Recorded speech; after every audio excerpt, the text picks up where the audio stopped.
Sir doctor JS Dhillon, मैं बठिंडा में as a medical officer काम कर रहा हूँ पिछले 10 साल से। और मैंने MBBS के बाद PG diploma in HIV medicine और हेल्थ से diploma in community mental health और multiple courses on addiction psychiatry मैंने किया है। Dr. Dillon is very experienced, so he is also one of the master trainers of the OSC program under NACO. So NACO में जो National AIDS Control Organization में it gives equal importance to everyone. जितना आप उसमें experience आपका बढ़ता जाएगा, उतना आपको वहाँ पे respect भी मिलेगा and he has much more experience. He is working at the grassroots level. आज हम देखेंगे एक ओवरव्यू कि नशीले पदार्थ कौन से होते हैं, इसकी क्या क्लासिफिकेशन है, इसके बारे में हम थोड़ा आज इस सेशन में देखेंगे। सबसे पहले आप बोल लो, चाहे नशीले पदार्थ बोल लो, लेमन टर्म में ड्रग्स बोल लो, ठीक है। ये होते क्या हैं? साइको एक्टिव सब्सटेंसेस या साइको एक्टिव ड्रग्स या एक आम इंसान की भाषा में ड्रग्स। साइको वर्ड जो साइक से बना है, साइक का मतलब है माइंड, और जो माइंड पे अपने हमारे ब्रेन पे जो काम करते हैं उनको हम बोलते हैं साइको एक्टिव सब्सटेंसेस। लेकिन हम जैसे उदाहरण के तौर पे हम बुखार की एक गोली लेते हैं, हम उसको भी तो ड्रग बोलते हैं। तो ड्रग जो है वो करता क्या है? लेट अस सपोज हम उदाहरण के तौर पे लेते हैं पैरासीटामोल की एक गोली है, इंसान खाता है तो उससे क्या होता है? फीवर दूर हो जाता है, थोड़ा दर्द भी उससे कम होता है। तो ड्रग हम उसको बोलते हैं जो लेने के बाद हमारे बॉडी के किसी फंक्शन को चेंज करे, ठीक है। लेकिन ड्रग और साइको एक्टिव ड्रग में क्या अंतर है? साइको एक्टिव जो टर्म बता रही है, जो माइंड के ऊपर, ब्रेन के ऊपर काम करते हैं, उसको हम साइको एक्टिव बोलते हैं। तो दोनों में ये अंतर है। ऐसे ड्रग भी होंगे जो ब्रेन के ऊपर काम करते हैं लेकिन साइको एक्टिव ना हो। जैसे हम किसी को दिमाग का बुखार हो गया, हम कहते हैं ना इसको दिमाग में बुखार चला गया, तो उसमें एंटीबायोटिक डॉक्टर देते हैं। क्या वो नशा करता है ड्रग? जो एंटीबायोटिक डॉक्टर ने लगाया है वो उसको नशा करता है? नहीं करता ना। तो वो भी हम इसमें आगे देखेंगे कि वो कौन से ऐसे एरियाज हैं जहाँ पे नशीले पदार्थ काम करते हैं जिससे नशा होता है। तो साइकोएक्टिव सब्सटेंसेस हमारे कॉन्शियसनेस में बदलाव लाते हैं, हमारी सोचने की शक्ति पे, हमारे मूड पे और हमारे व्यवहार पे। कॉन्शियसनेस में क्या करते हैं? आपने देखा होगा कोई इंसान ने शराब पी है, वो कैसे हो जाता है शराब पी के? उसकी चेतना कैसे हो जाती है? ड्राउजी हो जाता है, उसको सुस्ती हो जाती है, नींद आने लगती है। और अभी चाय पीने से कैसे होता है? एक्टिव हो जाता है। तो हम जो नशीले पदार्थ हैं वो हमारी चेतना पे काम करते हैं। वो डिपेंड करता है कौन सा ड्रग लिया, तो उससे सुस्ती आ सकती है या उससे एक्टिवनेस हो सकती है, अलर्टनेस बढ़ सकती है। हमारी सोचने की शक्ति पे काम करते हैं, हमारे बिहेवियर पे काम करते हैं, हमारे मूड पे काम करते हैं। तो ये जो सारे साइको एक्टिव सब्सटेंस है हमारे ब्रेन की ये एक्टिविटीज़ जो हैं उन पे असर डालते हैं। तो शराब पीने वाला कैसे करता है? जब उसको पता लग जाए कि पार्टी में जा रहा हूँ मैं, अब मेरे को वहाँ पे शराब मिलेगी, उसका मूड कैसे हो जाता है? अच्छा हो जाता है, उसको खुशी आने लगती है। अगर कोई उदास आदमी है वो शराब पी के फिर कैसे होता है? उदास। जनरली ये देखा गया है कि शराब पीने से जो पहले मूड होता है वो ही उसका बढ़ जाता है। अगर खुश है तो और खुशी हो जाती है, अगर उदास है तो और उदास हो सकता है। तो हमारे मूड पे भी ये असर डालते हैं। कुछ लोग नशा करके खुश हो जाते हैं, ठीक है। बिहेवियर आपने देखा होगा, शराब पी के बिहेवियर कैसे हो जाता है? ज़्यादा पी ले लड़ने लगता है, लड़ाई करता है। कुछ लोग ऐसे होते हैं कि पार्टी में जाएंगे, थोड़ी पी लेंगे, फिर ही स्टेज पे चढ़ पाएंगे, फिर ही नाचेंगे, है ना। तो पहले तो वो शर्माते हैं, डिसइनहिबिट रहते हैं कि कैसे मैं स्टेज पे चढ़ूंगा, इतने लोगों के बीच में कैसे नाचूंगा, है ना। तो शराब क्या है, डिसइनहिबिट कर देती है। जो सामाजिक दीवार खड़ी है कि यहाँ पे नाचना नहीं नाचना, वो गिर जाती है, ठीक है। तो हमारे बिहेवियर पे वो असर डालते हैं। ये शुरू कैसे होता है? नशा लेने का प्रोसेस कहाँ से चालू होगा? पहले वो चाहे तो वो सिगरेट इनहेल करेगा, या फिर किसी चीज़ को इंजेक्ट करेगा, या फिर ओरली लेगा उसको, है ना। तो फिर वो खून में जाएगा, खून में जाने के बाद वो कहाँ कहाँ ब्रेन में जा सकता है, ठीक है, उसके हार्ट में, पेट में। तो उसका जो प्रोसेस है वो ऐसे स्टार्ट होता है। जैसे हम पहले बात कर रहे थे कि क्या सारे नशीले पदार्थ एडिक्टिव हैं जो ब्रेन पे काम करते हैं। ब्रेन पे तो एक एंटीबायोटिक भी काम करता है, क्या वो नशीला है? ऐसा क्यों है कि आप एल्प्रेक्स की गोली लेंगे नींद की, वो तो सुस्ती डाल देगी, लेकिन एक एंटीबायोटिक वो भी ब्रेन पे काम कर रहा है जाके, वो हमें नशा क्यों नहीं देता?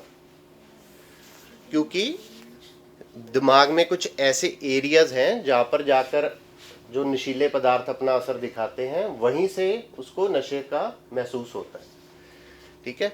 और धीरे धीरे वो जब डेली उसको लेता है, उसको मजा आता है, तो उसके बाद उसको ड्रग सीकिंग बिहेवियर उसका हो जाता है कि मेरे को ये इससे खुशी मिल रही है, मैं इसको बार बार लूँ, तो उसका ड्रग सीकिंग बिहेवियर बन जाता है। तो सारे जो ड्रग्स हैं जो ब्रेन पे काम कर रहे हैं वो नशीले नहीं होते। हम देखेंगे आगे वो कौन से एरियाज हैं जहाँ पे वो असर करेगा, तो ही हम उसको बोलेंगे कि ये साइको एक्टिव है। वो कौन से एरिया हैं? एक तो फ्रंटल रीजन है, ब्रेन का आगे वाला हिस्सा, और एक मिड ब्रेन, ठीक है। ये दो हिस्सों पे हमारे ब्रेन पे जब जाकर नशा कोई भी लेता है, इन पे काम जब करता है नशा, तब जाके उसको नशा जो है महसूस होता है। तब हम बोलेंगे कि ये एरिया पे जो काम करते हैं वो ग्रुप ऑफ ड्रग्स जो हैं वो साइको एक्टिव है। इस एरिया में हम आगे जाके देखेंगे कि हमारा मिड ब्रेन में एक रिवॉर्ड पाथवे होता है, ठीक है, जिससे डोपामीन रिलीज होता है, ठीक है। हम अपनी कोई भी अच्छी चॉकलेट खाएं, हमें अच्छा लगता है, खुशी महसूस होती है, ठीक है। तो जो नशीले पदार्थ हैं वो सारे फ्रंटल रीजन ऑफ ब्रेन और मिड ब्रेन में काम करते हैं। क्या सारे नशीले पदार्थ जो हैं एडिक्टिव हैं और सिमिलर हैं? सिमिलर नहीं है ना, अलग अलग हो सकते हैं, ठीक है। तो हम ये देखेंगे आगे वाली स्लाइड्स में कि सारे जो नशीले पदार्थ हैं वो अलग अलग हैं, एक जैसे नहीं। हमने इनको क्लासीफाई की है नशीले पदार्थों को on the basis of legal हैं कि इलीगल हैं, मोड ऑफ इनटेक, हम किस रूट से उसको ले रहे हैं, हम पानी से ले रहे हैं, गोली ले रहे हैं, इंजेक्ट कर रहे हैं, सूंघ रहे हैं। सोर्स ऑफ ड्रग, हमें वो नशा कहाँ से मिल रहा है, क्या वो प्लांट से ड्राइव्ड है कि फैक्ट्री में हम बना रहे हैं लैब में, वो देखेंगे। फिर उनका दिमाग पर असर क्या है, ठीक है, जैसे सर ने बताया कि निकोटीन का अलग से असर है, अल्कोहल का अलग से असर है, वो देखेंगे। और केमिकल क्लास, किस क्लास का वो ड्रग है, अल्कोहल है या वो कैनाबिस है, वो देखेंगे। आप में से मेरे को कोई बताएगा कि लीगल ड्रग कौन से हैं हमारे इंडिया में? लीगल ड्रग, अल्कोहल लीगल है? अल्कोहल सर अल्कोहल मिल सकती है पब्लिक में सर, निकोटीन मिल सकता है, सिगरेट पी सकता है लोग। तो टोबैको लीगल है, अल्कोहल लीगल है, और जैसे आप सब लोगों ने बताया कि मेडिसिन हैं कुछ, वो लीगल हैं, तो वो हम देखेंगे, ठीक है। तो लीगल सब्सटेंस हम उनको बोलते हैं जो गवर्नमेंट ने as per law recreational purpose के लिए, खुशी मनाने के लिए, इंजॉयमेंट के लिए लीगल किया है। इसका मतलब ये नहीं है कि गवर्नमेंट ये कह रही है कि आप पीते ही रहो, ये कभी कभार इंजॉयमेंट के लिए जो है, तो उसमें अल्कोहल होगी, निकोटीन हो गया, तो ये इन्होंने प्रॉपर एज लिमिट सेट की है, वो भी हम आगे देखेंगे कि क्या है। फिर जैसे आप लोगों ने बताया कि नींद की गोलियां होगी, जो मेडिसिन होगी, ठीक है, और कफ सिरप हो गए, ये भी जो है गवर्नमेंट से अप्रूव्ड है और लीगल है, लेकिन लोग इसका भी दुरुपयोग करते हैं और ये प्रिस्क्रिप्शन पे मिलते हैं, ठीक है। लोग कई बार जितना डॉक्टर ने लिखा है, हो सकता है 2 गोली एल्प्रेक्स लिखा है तो वो 5 ले रहे हैं, तो प्रिस्क्रिप्शन का लोग मिसयूज करते हैं। फिर इलीगल कौन से हैं? सर ये गांजा मिलता है, हाँ, तो कोई तो भी बोल रहा था कि गांजा जो है वो, नहीं सर गांजा तो लीगल नहीं है। गांजा लीगल नहीं है, हीरोइन, स्मैक्स, सर फ्लूइड भी लेते हैं बहुत सारे पेशेंट। फ्लूइड भी, फ्लूइड लीगल है कि इलीगल है? Sir illegal। लीगल है। भांग लीगल है कि इलीगल है? अभी शिवरात्रि निकली है, अभी होली आ रही है ना? ऐसा क्यों है हम देखेंगे, है ना? इलीगल सब्सटेंसेस वो हैं जिनका प्रोडक्शन, उनको बनाना, उनको यूज करना और सेल करना गवर्नमेंट ने बैन किया है। और कौन सा वो एक्ट है जिसके तहत ये बैन है? एनडीपीएस एक्ट, है ना? Narcotic drugs and psychotropic substances act. इसके दौरान जो भी नशीले पदार्थ हैं, इवन के जो मेडिसिन जिनमें नशा है, वो गवर्नमेंट इस एक्ट के थ्रू गवर्न करती है। ये सारे ड्रग्स, कुछ एग्जांपल है, लिस्ट बहुत बड़ी है। तो गांजा हो गया, चरस होगी, है ना, चिट्टा हो गया, कोकेन, क्रैक, एलएसडी, ये सारे जो है इलीगल ड्रग हैं। और जैसे सर ने बताया, ब्यूप्रेनॉर्फिन बोला था, ये भी इलीगल हो सकता है अगर लोग जो है इसको विदाउट प्रिस्क्रिप्शन यूज करेंगे, तो हम इनको भी बोलेंगे कि ये इलीगल है। अगर प्रिस्क्रिप्शन के बिना किसी के पास ब्यूप्रेनॉर्फिन की गोलियां पकड़ी जाएं, तो एनडीपीएस एक्ट के तहत उसको जो है सजा हो सकती है। फिर on the basis of mode of intake, हमने क्लासिफिकेशन एक देखी, लीगल है कि इलीगल है। फिर दूसरी है मोड ऑफ इनटेक, किस रूट से हम ले रहे हैं। तो on the mode of intake नशीले पदार्थों को क्लासीफाई किया हुआ है। ओरली शराब होगी, नींद की गोलियां होगी, सूंघने वाले हो गए सिगरेट, सिगार, चिट्टा, हेरोइन जिसको हम बोलते हैं।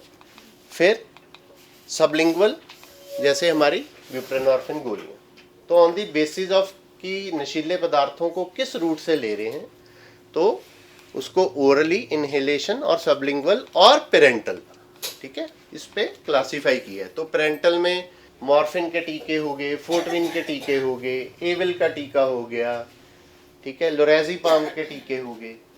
हेरोइन को इंजेक्ट करते हैं लोग कि नहीं? बट सर करते हैं कुछ लोग, एविल में मिला के उबाल के पता नहीं कैसे कैसे बताते हैं, कैसे वो ही यूज करते हैं। जो जीभ के नीचे रखने वाली गोली है उसको भी इंजेक्ट कर लेते हैं और चिट्टे को भी इंजेक्ट करते हैं लोग, है ना? तो ये जो क्लासिफिकेशन है, इसके अंदर मतलब जो इनहेलेशन वाले हैं उसको इंजेक्ट भी किया जा सकता है, जो सबलिंगुअल नीचे रखने वाले लोग इसको भी इंजेक्ट करते हैं। तो इस क्लासिफिकेशन में थोड़ी ये दिक्कत है कि इंटरचेंजेबली लोग इन नशों को चाहे ओरली ले रहे हैं तो उनका इंजेक्शन भी बन सकता है। जैसे इनहेल करते हैं चिट्टे का लोग इंजेक्शन भी लगा लेते हैं। जो सबलिंगुअल गोली है ब्यूप्रेनॉर्फिन, उसको लोग गोल के, उसका भी हमने देखा कि लोग इंजेक्ट कर लेते हैं। तो इंटरचेंजेबली कई बार लोग जो हैं इन चीज़ों को दूसरे रूट से भी लेते हैं और उनको नशा महसूस होता है। ये मोड ऑफ इनटेक किस रूट से ले रहे हैं उसके बिहाफ पे जो है एक क्लासिफिकेशन जो किया है। फिर हमारी है सोर्स ऑफ ड्रग, कि वो कहाँ से मिल रहा है। तो मेरे को कोई बताएगा कि नेचुरली अकरिंग है, जो सीधा प्लांट बेस्ड है, वो कौन से हैं? पॉपी, कोकेन, गांजा और भांग, धतूरा, ये सब पौधों से है, प्लांट ड्राइव्ड है। और लीगल हमने पढ़ा था ना अभी, शराब वो कहाँ से बनती है ना? तो वो भी नेचुरल है। वाइन कहाँ से बनती है? वो भी नेचुरल हुए। सिगरेट, तंबाकू, है ना? तो हम ये देखेंगे कि जो नेचुरली अकरिंग है, जिसमें प्लांट डेरिवेटिव कोई तो चीज़ है, वो है शराब होगी, तंबाकू हो गया, ठीक है। फिर जैसे किसी ने बोला पॉपी प्लांट है, उसमें से अफीम, डोडा, ये सब उससे है, वो भी नेचुरल है। फिर सेमी सिंथेटिक, ठीक है। हमारी ब्यूप्रेनॉर्फिन की जो गोली है वो सेमी सिंथेटिक है, यानी कुछ हम नेचुरल प्लांट से लेते हैं, फिर हम लैब में या फैक्ट्री में कुछ मिक्स करके उसको जो बनाते हैं वो सेमी सिंथेटिक हो गया। मीन्स उसमें प्लांट का भी कुछ डेरिवेटिव है और हमने भी लैब में कुछ तो मिलाकर उसको ये बनाया है। और तीसरी कैटेगरी होगी सिंथेटिक।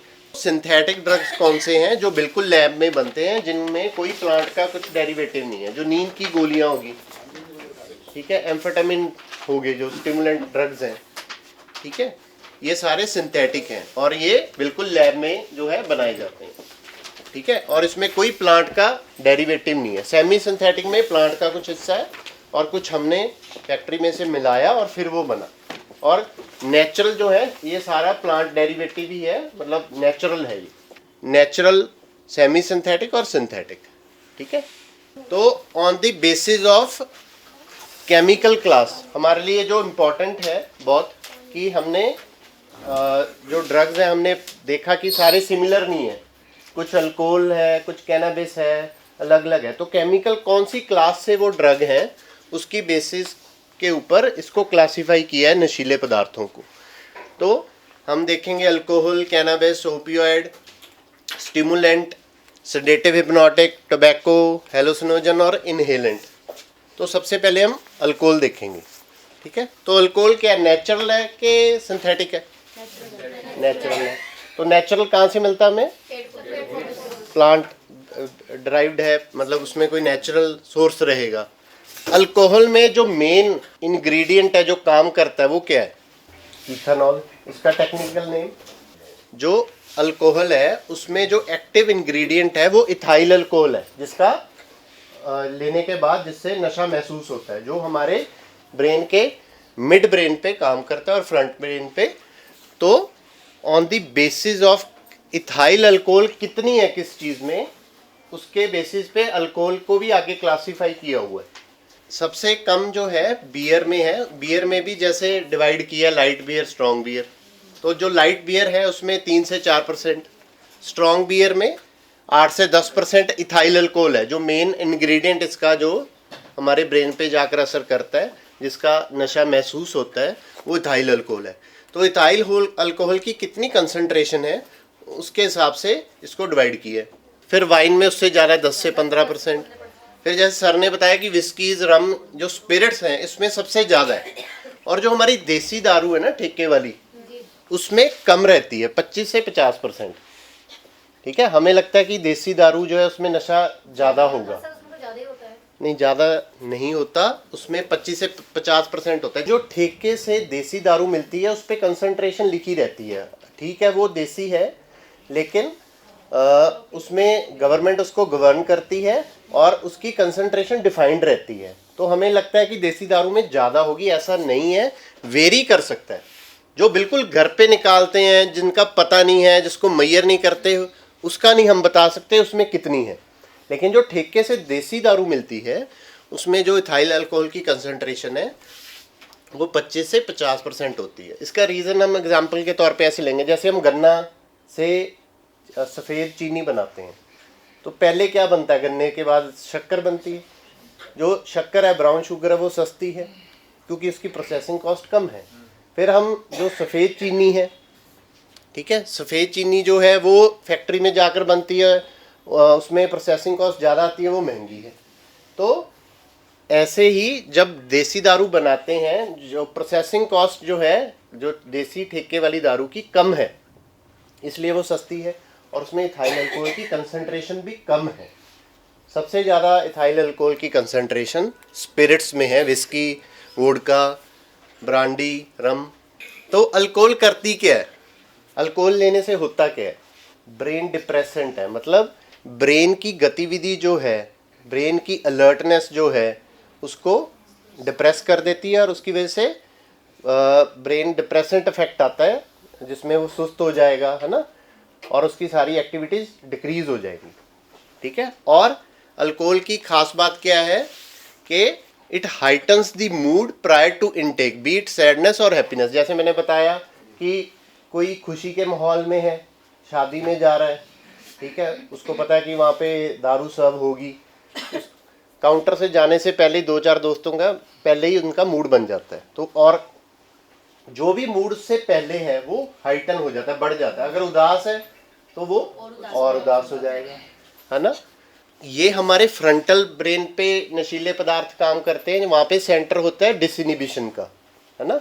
तो अब आप यहाँ पे बैठे हैं, हम लेक्चर सुन रहे हैं, जो आपने देखा होगा कोई पागल इंसान है, ठीक है, सड़क पे कपड़े उतार देगा, गालियाँ बकने लग जाएगा, उसकी जो उसको उसने क्या करना है कहाँ पे उसको कुछ नहीं पता, ठीक है। तो वो फ्रंटल ब्रेन से गवर्न होता है। हमारे फ्रंटल ब्रेन में सोशल डिसइनिबिशन का सेंटर है। तो जब इंसान, मैंने पहले एग्जांपल दी थी जैसे कि कोई इंसान स्टेज, अब वही शादी में गए हैं दो जने, अब पीने का कारण भी शायद यही हो सकता है कि मैं नाचूं खुल के और बात कर सकूं पार्टी में। तो लोग इसकी वजह से भी पीना चालू करते हैं कि मैं अच्छी तरह से किसी से बात कर सकूं। तो वो डिसइनिबिशन हो जाती है। जो हमने बैठ के बातचीत करनी आम नहीं कर पा रहे तो वो खुल जाता है, ओपन अप हो जाता है, ठीक है। और अल्कोहल क्या करती है, हमारी जजमेंट को और परफॉर्मेंस को भी इम्पेयर करती है। आपने देखा होगा कि अल्कोहल वालों का टेस्ट क्यों करते हैं पुलिस वाले, है ना। तो एक लिमिट है, इससे ज़्यादा पी होगी तो चालान भी हो जाएगा, है ना। वो भी हम आगे देखेंगे।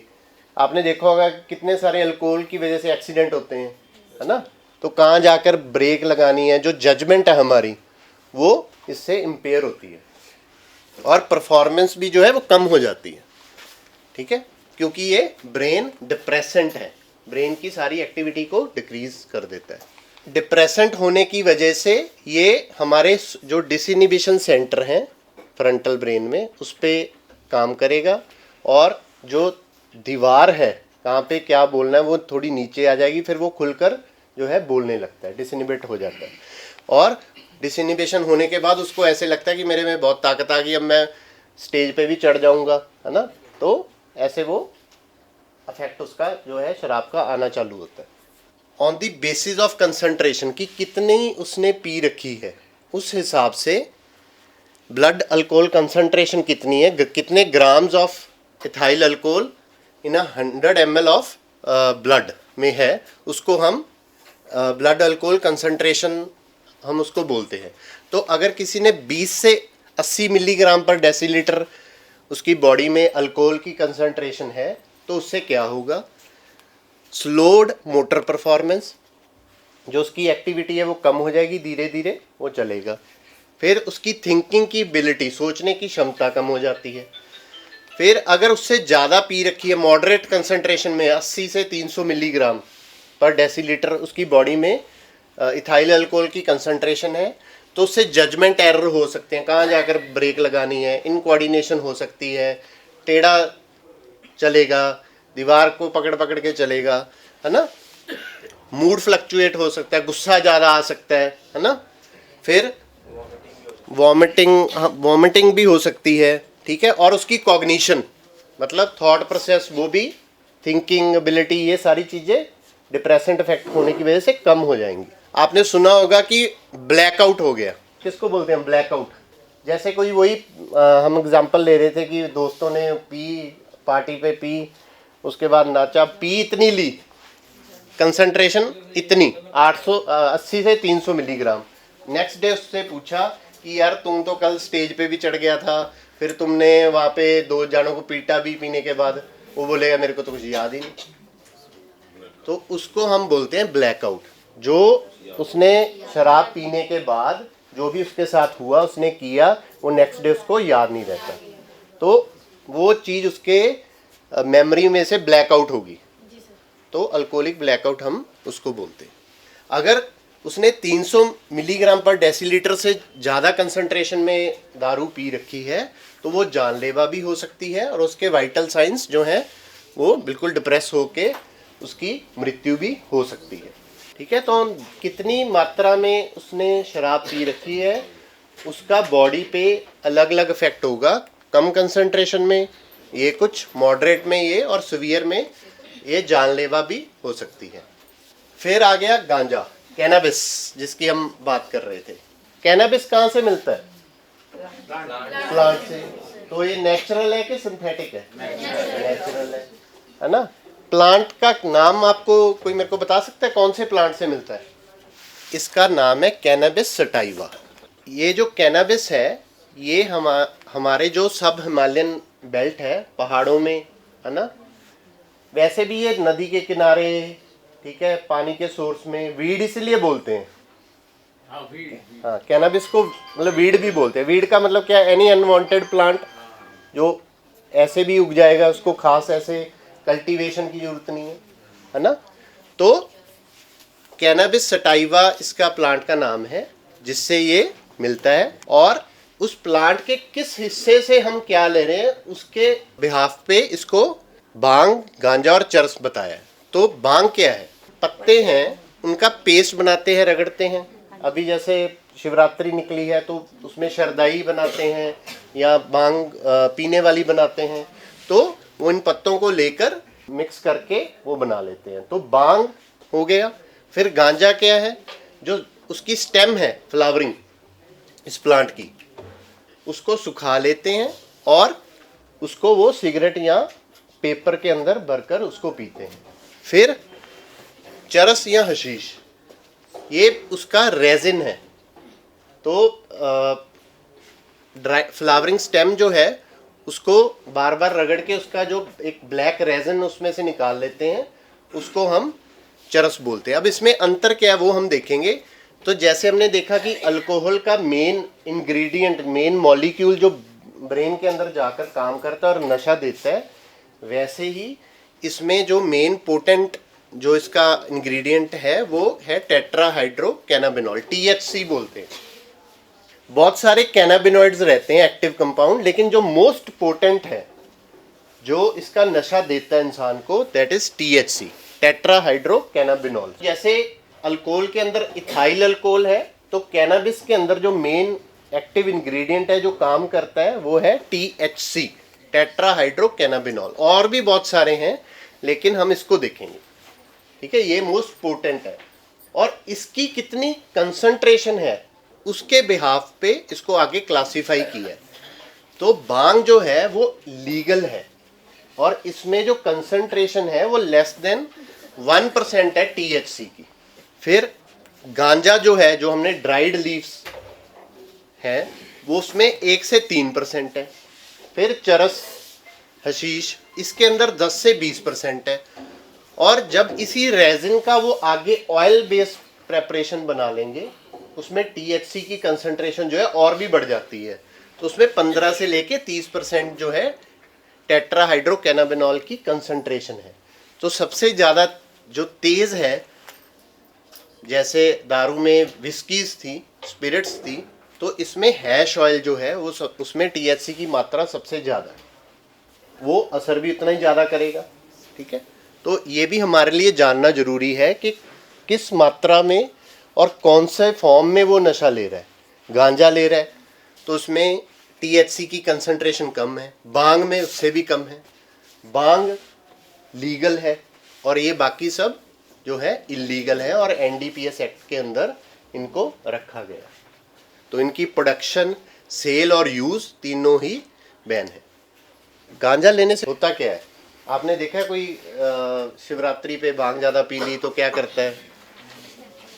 हंसता रहता है ना, रोता रहता है, रोता रहता है। ये क्या करता है? इंसान को यूफोरिया करता है, उसको मज़ा देता है और जनरलाइज वेलबींग उसको महसूस होता है और किक भी मिलता है उसको, और वो एक ड्रीमी स्टेट में रहता है जिसमें वो फैंटासाइज अपनी ही कहानियाँ बनाता रहता है। मीनिंगलेस, वो हम उसको बोलते हैं ड्रिवन एक्टिविटी। जिस काम में वो लग गया फिर वही करता रहता है। हंसने लगा तो हंसता ही रहता है, रोने लगा रोने ही लगता है, खाने बैठा तो खाता ही रहता है। तो उसको पता रहता है कि मेरी जो ये एक्टिविटी है मीनिंगलेस है, लेकिन उसके कंट्रोल में नहीं रहता, ठीक है। तो गांजा लेने से ऐसा इफेक्ट आता है। और क्या होता है?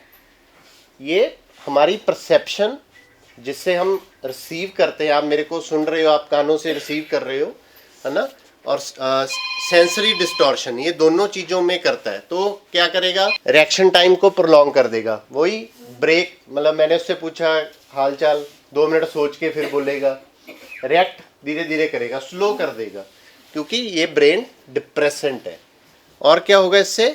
हमारे परसेप्शन और सेंसरी डिस्टॉर्शन करता है और रिएक्शन टाइम को भी बढ़ा देता है, और कलर्स और साउंड उसको मोर जो है विविड और अच्छे लगते हैं, ठीक है।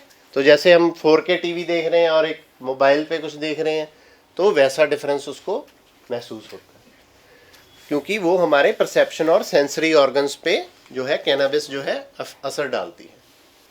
अब आगे हमारे ओपियोइड्स। ओपियोइड्स हम देखेंगे, सबसे पहले ओपियम, है ना। तो ओपियम अफीम जिसको हम बोलते हैं वो हमारे पॉपी प्लांट, जिसको डोडा का प्लांट भी बोलते हैं, उससे मिलती है। तो वो ऐसा दिखता है, ये उसका फ्लावरिंग टॉप है जहाँ से फूल निकलता है। तो ये बल्ब है, ये इसके अंदर से जो है अफीम जो है मिलती है, ठीक है। और इस प्लांट का जो नाम है वो है पेपावर सोमनीफेरम, ठीक है। तो ये नेचुरल अकरिंग है, नेचुरल है कि सिंथेटिक है? नेचुरल है, ठीक है। और ये हमारे पेपावर सोमनीफेरम प्लांट से, यहाँ जिसको हम पॉपी प्लांट भी बोल देते हैं, वहाँ से मिलता है। और अफीम की जो property, it is a very good pain killer. हम बहुत सारी मेडिसिन में मतलब ओपियोइड्स को यूज़ करते हैं, ठीक है।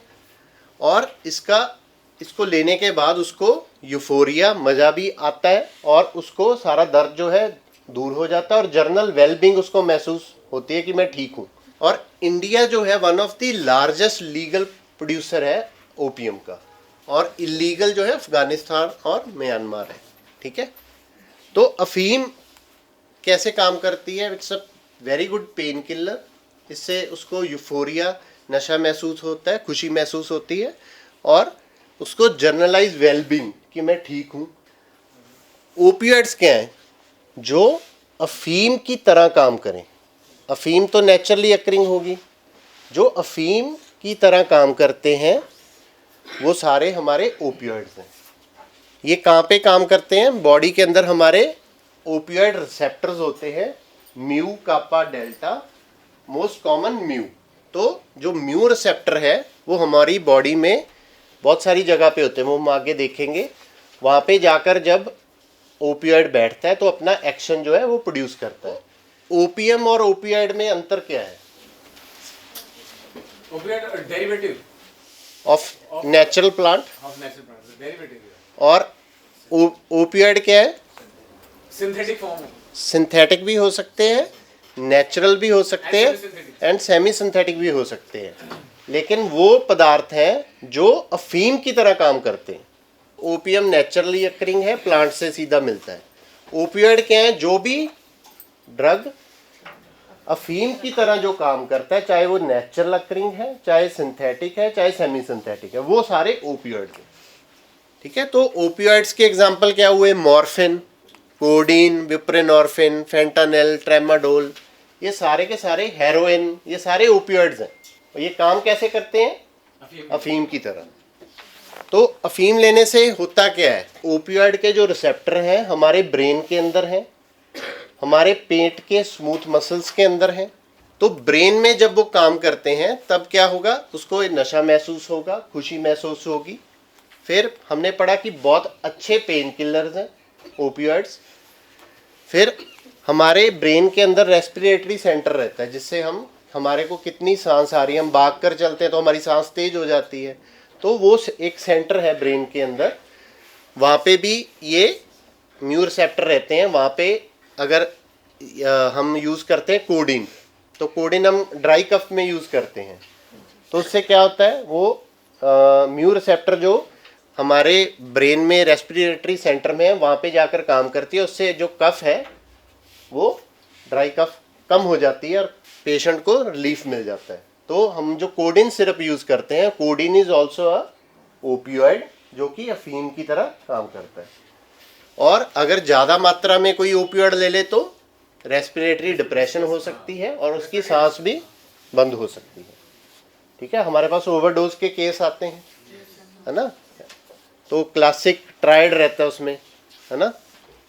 तो और आँखों की पुतलियाँ भी जो है वो छोटी हो जाती हैं, तो पिन पॉइंट प्यूपल्स जिसको हम बोलते हैं। और हमारे पेट के अंदर भी म्यू रिसेप्टर रहते हैं जहाँ पे ओपियोइड जो है अपना काम दिखाते हैं। तो बहुत सारी ऐसी मेडिकेशंस हैं जैसे लोप्रामाइड, जब डायरिया होता है तो हम लोप्रामाइड की गोली देते हैं। तो लोप्रामाइड क्या है? ओपियोइड। ओपियोइड क्या है? जो अफीम की तरह काम करे। म्यू रिसेप्टर जो पेट के स्मूथ मसल आंतड़ियों में है, वहाँ पे जब ओपियोइड काम करेगा तो कॉन्स्टिपेशन कर देगा, और जब ब्रेन पे एक्ट करेगा तो उसको नशा महसूस होगा और उसको कफ को भी उसको सप्रेस करेगा। ज़्यादा मात्रा में लेगा तो रेस्पिरेटरी डिप्रेशन हो सकता है, सांस बंद हो सकती है और बहुत बढ़िया पेन किलर भी है। तो ओपियोइड का ऐसे इफेक्ट रहता है। लेकिन ओपीएम और ओपियोइड के अंतर हमें डिफरेंस पता होना चाहिए कि ओपीएम नेचुरल अकरिंग है, उसकी पेन रिलीविंग प्रॉपर्टी है और यूफोरिया करता है और जनरलाइज वेलबींग पेशेंट को महसूस होती है। ओपियोइड वो हैं जो अफीम की तरह काम करते हैं, वो नेचुरल भी हो सकते हैं, सेमी सिंथेटिक भी हो सकते हैं और सिंथेटिक। फिर आगे हमारे स्टिमुलेंट, चाय कॉफ़ी में मेन कैफीन है ना, तो कैफीन इसका मेन जो है इंग्रेडिएंट है जिससे हमें उत्तेजना, ये हमारी अलर्टनेस बढ़ा देती है। तो स्टिमुलेंट क्या करते हैं बेसिकली, हमारी ब्रेन की एक्टिविटी को बढ़ा देंगे, गतिविधि को बढ़ा देंगे, हमारी अलर्टनेस को उसको भी ये बढ़ा देते हैं। तो ये कौन से हैं, कोकेन, ठीक है, निकोटीन और कैफीन और एम्फेटामिन टाइप स्टिमुलेंट। तो कोकेन जो है वो भी नेचुरल अकरिंग है, कोका प्लांट से मिलता है। तो ये कहाँ से मिलता है, it is derived from the Coca plant, ठीक है। और इसको लोग सूंघते भी हैं, स्नॉट भी करते हैं और इंजेक्ट भी करते हैं। और हमारे एम्फेटामिन टाइप ऑफ स्टिमुलेंट ये फार्मास्यूटिकल प्रेपरेशन है।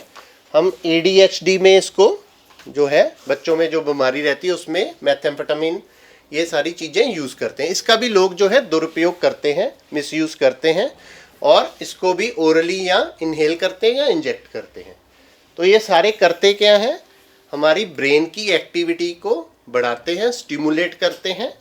और इसको लेने के बाद, कोकेन लेने के बाद उसको एकदम से रश मिलता है, एकदम से उसको मज़ा आता है और वो तेज़ी से काम करना लगता है। उसके थिंकिंग प्रोसेस, थॉट प्रोसेस, उसके फ्लो ऑफ जो थॉट्स है वो भी बढ़ जाते हैं। तो उसका मूड इन्हेंस होता है और उसको नशा भी महसूस होता है। और उसकी क्योंकि स्टिमुलेंट है तो रेस्पिरेशन भी बढ़ा देगा और हार्ट रेट, बीपी ये भी बढ़ा देगा। कॉफ़ी लेने के बाद भूख मर जाती है, हम जब चाय पीते हैं हम कहते हैं चाय पी लिया, भूख नहीं है ना। तो जो स्टिमुलेंट हैं वो हमारे एपेटाइट को भी कम कर देते हैं। तो हमने देखा ब्रेन डिप्रेसेंट और ये स्टिमुलेंट है। स्टिमुलेंट क्या करेंगे, ब्रेन की एक्टिविटी को बढ़ा देंगे और अलर्टनेस को भी बढ़ा देंगे। डिप्रेसेंट क्या करेगा, ब्रेन की एक्टिविटी को कम करेंगे और अलर्टनेस को कम करेंगे। फिर आ गई हमारे सेडेटिव हिप्नोटिक ग्रुप, नींद वाली गोलियाँ, सेडेशन देने वाली गोलियाँ, एंजाइटी दूर करने वाली गोलियाँ। ये फार्मास्यूटिकल प्रोडक्ट्स हैं और प्रिस्क्रिप्शन पे मिलते हैं, लेकिन लोग इसका इलीगली भी प्रोक्योर कर लेते हैं। इसका भी लोग जो है मिसयूज़ करते हैं और इलीगल तरीके से बिना पर्ची के भी लोग इसको ले लेते हैं। और इसको क्लासीफाई किया है बेंजोडाइजेपिन्स, जो हमारी नींद की गोलियां हैं, जिसके हम नींद की बीमारी में, चिंता घबराहट की बीमारी में और बहुत सारी मेंटल इलनेसेस में यूज़ करते हैं बेंजोडाइजेपिन्स। फिर हमारे बार्बिचुरेट्स जो हम दौरे की दवाइयाँ हैं, तो इनमें भी नशा रहता है। और हमारे एनेस्थीसिया में हम यूज़ करते हैं मिडाजोलैम, ठीक है, और फिनोबार्बिटोन एपिलेप्सी में। फिर बहुत सारी हमारी एलर्जी वाली मेडिसिन हैं जो एंटीहिस्टामिन्स, इनमें भी नशा रहता है। कई बार हम क्या है, सेट्रिजिन एलर्जी की खा ली, नशा होता है, हम उठ ही नहीं पाते। कई बार एवल में किसी को ये सब्जेक्टिव है, किसी को एक सेट्रिजिन की गोली हो सकता है एक दिन उठने ही ना दे, किसी को कोई असर नहीं होता। तो लेकिन एंटीहिस्टामिन्स में भी नशा रहता है। तो ये सारे सेडेटिव हिप्नोटिक ग्रुप में जो है आते हैं। तो जैसे एवल की गोली होगी, प्रोमिथाजिन होगी, तो इनको हम एलर्जिक कंडीशंस में यूज़ करते हैं। तो लोग इसका भी मिसयूज़ करते हैं। जैसे सुबह किसी ने बताया था कि यहाँ पे बुप्रेनॉर्फिन के साथ एवल को मिक्स कर लेते हैं। तो वो क्यों करते हैं, नशा ज़्यादा हो जाता है। तो हम उसको बोलते हैं सिनर्जेस्टिक इफेक्ट। तो एक और एक दो नहीं, एक और एक 11 हो जाता है। तो उनको पता रहता है, जो हमारे ड्रग यूज़र्स हैं बहुत स्मार्ट होते हैं, है ना, तो एक्सपेरिमेंटेशन करते रहते हैं। तो चिट्टे के साथ मिक्स कर लिया, चिट्टा भी एक क्या है, ब्रेन डिप्रेसेंट है। फिर ये क्या है, ये नींद की गोलियां हमें सुलाती हैं कि जगाती हैं, तो ये स्टिमुलेंट हुआ कि डिप्रेसेंट हुआ ना, तो ये ब्रेन डिप्रेसेंट है। अगर एक ब्रेन डिप्रेसेंट और दूसरा ब्रेन डिप्रेसेंट मिल जाएगा तो पेशेंट को और ज़्यादा नशा महसूस होगा, और हो सकता है उसको जो पहले चिट्टा ले रहा है उसकी मात्रा भी शायद कम में सर जाए, क्योंकि ये भी वो ले रहा है ना। एलर्जी रिएक्शन भी नहीं होगा। हाँ, और एक फायदा ये हो गया कि उसको जो एलर्जी होनी थी, हो सकती थी, वो भी नहीं होगी, है ना। So drug users are very smart, ठीक है। और देखो सारा जुगाड़ कर ही लेते हैं, है ना। तो ये भी लोग जो है मिसयूज करते हैं सेडेटिव हिप्नोटिक। तो हम ये सारे नशे इसलिए देख रहे हैं क्योंकि हमारे पास पेशेंट कोई ऐसे तो नहीं है कि खाली एक ही नशे से आएगा। हो सकता है वो चिट्टा भी ले रहा हो, शराब भी पीता हो, गांजा भी लेता हो, तंबाकू भी लेता हो। तो हमें ये सारे नशों के बारे में जानकारी होनी जरूरी है। तो सेडेटिव हिप्नोटिक्स क्या है? ये ब्रेन डिप्रेसेंट है। नींद नहीं आती, हम एल्प्रेक्स, डायज़ीपाम, ये सारी गोली डॉक्टर लिख के देते हैं, है ना। तो उससे क्या होता है? ब्रेन डिप्रेस हो जाता है और उसको नींद आने चालू होती है, ठीक है। और उसकी एंजाइटी भी जो है वो डिक्रीज होती है। और किसी किसी को ये गोली खाकर यूफोरिया, खुशी, ये सारी चीज़ें, नशा, ये महसूस हो सकता है, ठीक है। और ये कॉमनली फार्मेसी शॉप से मिलती हैं और डॉक्टर इसको प्रिस्क्रिप्शन लिख कर देता है, फिर पेशेंट को मिलती है। लेकिन इसको इलीगल तरीके से भी लोग ले लेते हैं और उसको अब्यूज़ करते हैं। और जैसे हमने अभी देखा कि इसको ओपियोइड के साथ, बुप्रेनॉर्फिन गोली के साथ, चिट्टे के साथ मिक्स करके भी लोग लेते हैं ताकि नशा ज़्यादा हो। हमारे जो पेशेंट्स हमारे पास आते हैं ज़्यादातर वो कॉम्बिनेशन में लेते हैं या हैं जी, एविल में मिला के ज़्यादा देते हैं। हाँ। तो एविल हम एलर्जिक कंडीशन में यूज़ करते हैं। एविल हमने एविल का ही पढ़ रहे हैं कि वो ब्रेन डिप्रेसेंट है, और ऑलरेडी वो आप बता रहे हो बुप्रेनॉर्फिन या चिट्टा मिक्स करके लेगा तो उससे उसको नशा जो है ज़्यादा होगा, ठीक है। और जो प्राइमरी ड्रग उसका है चिट्टा, उसकी भी उसको शायद डोज कम लेनी पड़े क्योंकि उसने ये भी मिक्स कर लिया। फिर हमारे आगे टोबैको और टोबैको रिलेटेड प्रोडक्ट्स। टोबैको हमें डिस्कस किया कि प्लांट से मिलता है वो भी, तो उस प्लांट का नाम है निकोटीना टोबैकम, जिस प्लांट से हमें टोबैको मिलता है। तो इसका मेन इंग्रेडिएंट जो है, जो ब्रेन पे असर करता है और इसका मज़ा देता है, वो है निकोटीन, ठीक है। और निकोटीन क्या है? स्टिमुलेंट है ना। आपके पास कई बार पेशेंट ऐसे आते हैं कि डॉक्टर साहब मैं सिगरेट पीता हूँ, जब मैं छोड़ता हूँ मेरी कंसंट्रेशन नहीं बढ़ पाती, मैं अलर्ट नहीं रहता, मेरे को कुछ मेरी सोचने की शक्ति कम हो जाती है। तो स्टिमुलेंट क्या करते हैं? हमारी ब्रेन की एक्टिविटी को बढ़ा देते हैं, हमारी अलर्टनेस, कंसंट्रेशन को भी थोड़ा बढ़ाते हैं। तो पेशेंट जब छोड़ता है तो उसको ये सारी परेशानियाँ आती हैं।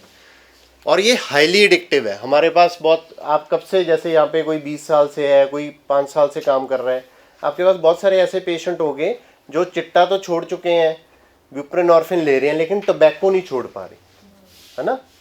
तो टोबैको जो है वो it is very highly addictive, ठीक है। और इसके ऊपर लोग जल्दी से डिपेंडेंट हो जाते हैं। और ये टोबैको कौन से फॉर्म्स में आता है? बीड़ी, सिगरेट, च्युइंग, है ना।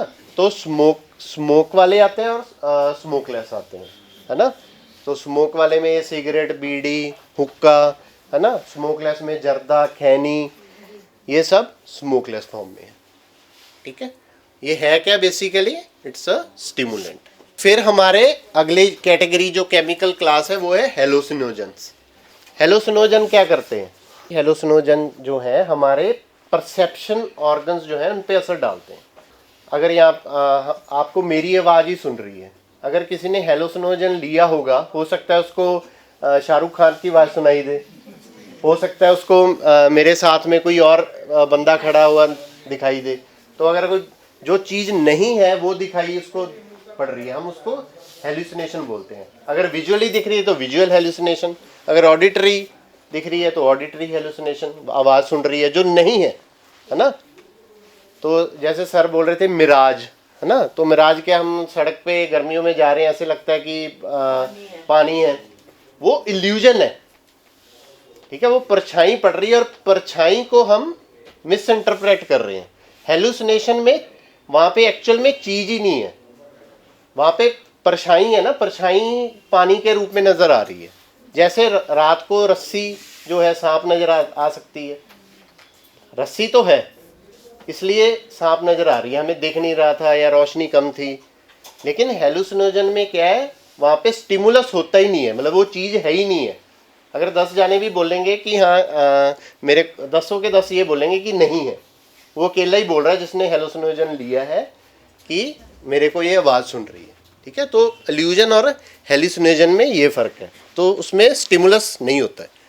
तो हेलुसिनोजन जो है वो पदार्थ हैं नशीले जो हमारी परसेप्शन को, जो हम सेंसरी ऑर्गन से परसीव करते हैं, उनमें डिस्टॉर्शन पैदा करते हैं। आवाज़ नहीं है, आवाज़ सुनाई दे रही है, चीज़ वहाँ पे नहीं है, चीज़ दिखाई दे रही है।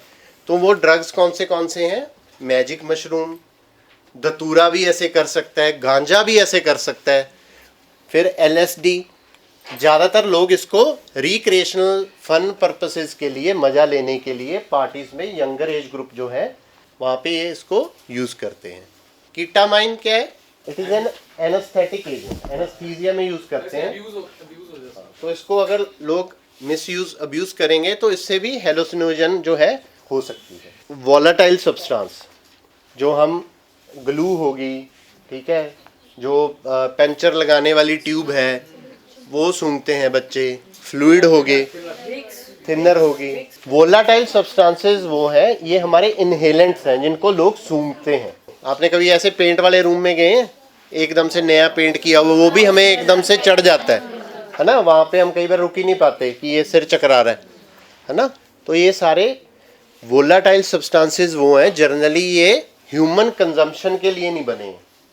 जितने भी हमने अब तक प्रोडक्ट देखे थे ये इंसान ले सकता था, लेकिन ये ऐसे पदार्थ हैं जो कमर्शियल और डोमेस्टिक पर्पस के लिए बने हैं और लोग इसको यूज़ करते हैं। और ज़्यादातर ये छोटे बच्चे जो होते हैं, वो स्कूल गोइंग चिल्ड्रन होते हैं, उनके पास अभी करेक्शन फ्लूइड, जब पेन से चालू करते हैं वो लिखना, करेक्शन फ्लूइड उनके पास आना चालू होता है, तो अपने पीयर से सीख लेते हैं, आसपास वाले से, यार मैंने लेकर देखा तो इससे मेरे को मज़ा हुआ, है ना।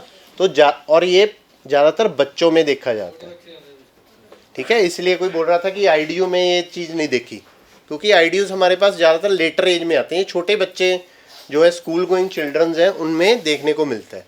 तो इसकी उदाहरणें करेक्शन फ्लूइड हो गया, ग्लू होगी, इंक रिमूवर हो गए, नेल पॉलिश रिमूवर होगी, कैरोसिन, लोग पेट्रोल भी सूंघते हैं, है ना, पेंट थिनर, ये सारी चीज़ें इनको इनहेल करते हैं। और ये वोलाटाइल है, कंबस्टेबल है, आग लग सकती है इनको, हवा में रखते सार ये उड़ जाते हैं, है ना। और ये ह्यूमन कंजम्पशन के लिए नहीं बने हैं। जो चीज़ से आग लग सकती है, आप मानिए वो शरीर में कितना नुकसान करेगी, और छोटे बच्चों में। कॉमनली यूज बाय चिल्ड्रन, ठीक है। और इंडिया में ये correction fluid, ink removing fluid, glues, ये लोग ज़्यादा यूज़ करते हैं बच्चे में। और इनको लेने का क्या तरीका रहता है, लोग या तो स्निफ करते हैं, वो सीधा क्या है जो सीधा उसको स्निफ करेंगे, सूंघेंगे। पेट्रोल हो गया, पेट्रोल को सूंघ लेंगे, ठीक है, या फिर नेल पॉलिश रिमूवर है, ठीक है, उसको सूंघ लिया ऐसे, तो उससे भी एकदम से नशा होगा। इसको हम बोलते हैं स्निफिंग। हफिंग क्या होता है, तो उसमें वो क्या करते हैं, रुमाल के ऊपर वो डाल लेंगे, ठीक है, वही फ्लूइड को, और फिर उसको ऐसे हफ करेंगे उसके फ्यूम्स को। स्निफ को सीधा सूंघना है, इसको कपड़े पे डालकर। और फिर तीसरा है बैगिंग। इसमें वो क्या करते हैं, बैग में वो डाल लेंगे सारा कंटेंट जो है, और फिर उस बैग के अंदर मुंह डाल के फिर उसकी हवा जो है, फ्यूम्स जो है, वो उसको इनहेल करते हैं। तो ये 3 तरीकों से जो हमारे वोलाटाइल सब्सटेंसेस हैं, छोटे बच्चे जो हैं, स्कूल गोइंग जो चिल्ड्रन हैं, वो ज़्यादा यूज़ करते हैं उनको।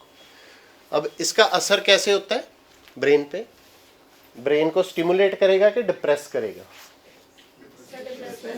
डिप्रेस करता है ना। इसका अल्कोहल की तरह ही इफेक्ट रहता है, और ये ब्रेन डिप्रेसेंट है। इनिशियली तो उसको पूरा रश मिलेगा और नशा महसूस हो गया, फिर वो जब जब लेता रहेगा आगे, उसकी फिर ब्रीदिंग भी जो है, डिप्रेसेंट होने की वजह से ब्रीदिंग भी शैलो हो जाती है, और उसको गिडीनेस, चक्कर आने, लॉस ऑफ कंट्रोल, भूख ना लगना, ये सारी चीज़ें बच्चों को महसूस हो सकती हैं।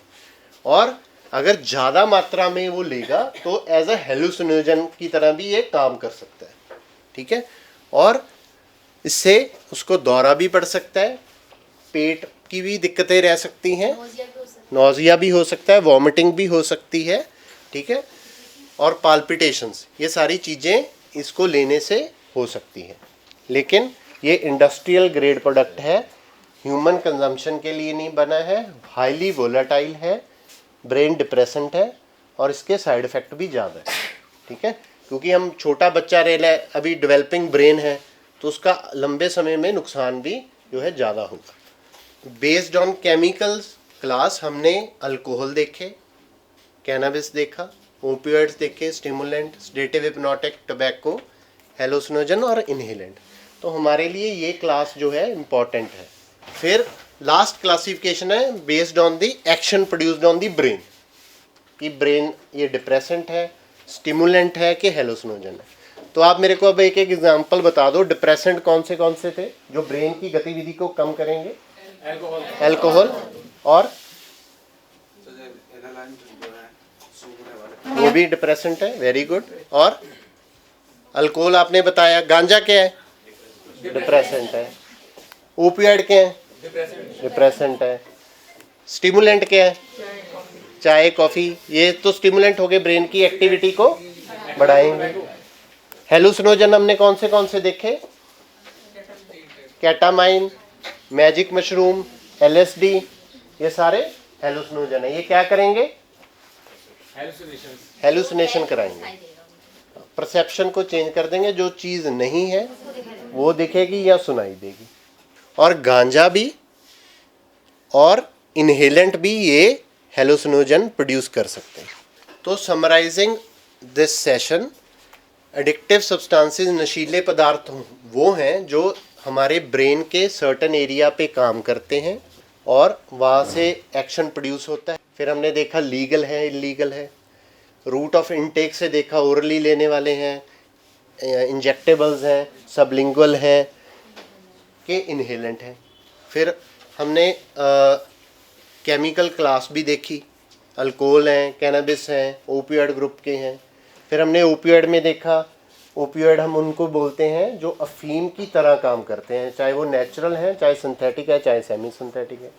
On the basis of depressant and stimulant, ये हमने क्लासिफिकेशन देखी। हमारे लिए इंपॉर्टेंट क्लासिफिकेशन केमिकल क्लास, और वो ब्रेन डिप्रेसेंट है कि स्टिमुलेंट है, ये हमारे लिए ज़्यादा इम्पॉर्टेंट है। हमने ये भी देखा कि सबका अफेक्ट जो है डिफरेंट है, ठीक है। ओपियोइड अलग तरीके से काम करते हैं, स्टिमुलेंट एक अलग तरीके का महसूस कराते हैं इंसान को, हेलुसिनोजन एक अलग तरीके से काम करते हैं। तो सारे नशीले पदार्थ सिमिलर नहीं है, एक जैसे नहीं है।